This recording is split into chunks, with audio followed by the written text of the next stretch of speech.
গোপালগঞ্জে মৃদু শৈত্যপ্রবাহ বয়ে চলেছে।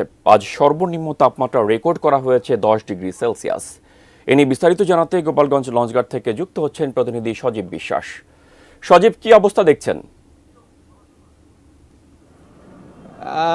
আপনি দেখতেই পাচ্ছেন আজকে কিন্তু সরকারি ছুটির দিন এবং তারপরেও কিন্তু মানুষজন শীত উপেক্ষা করে মানুষজন প্রয়োজনে বাড়ি থেকে কিন্তু বের হচ্ছে।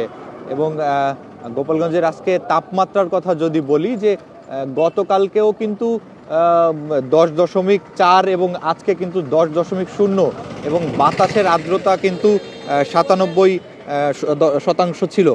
এবং শীতের যে তীব্রতা সেটি কিন্তু না থাকলেও হিমেল হাওয়া বইছে এবং আবহাওয়া অফিস বলছে কিন্তু মৃদু শৈত্যপ্রবাহ কিন্তু বইছে গোপালগঞ্জের উপর দিয়ে। এবং বেলা বাড়ার সঙ্গে সঙ্গে কিন্তু সূর্য উঠেছে এবং রোদের যে তাপ সেটি কিন্তু আসলে রোদের সেই তাপটা কিন্তু নেই। এবং মানুষ যারা খেটে খাওয়া মানুষ রয়েছে, যে রিক্সা চালক, ভ্যান চালক, তারা কিন্তু এখনও সেই শীতের পোশাক, নাক মুখ ঢেকে কিন্তু রিক্সা চালাচ্ছেন। এবং যারা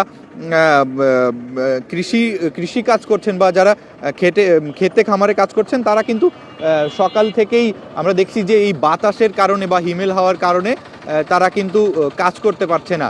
তো এই ছিল আমার কাছ থেকে গোপালগঞ্জের ঠান্ডা বা শীতের সর্বশেষ।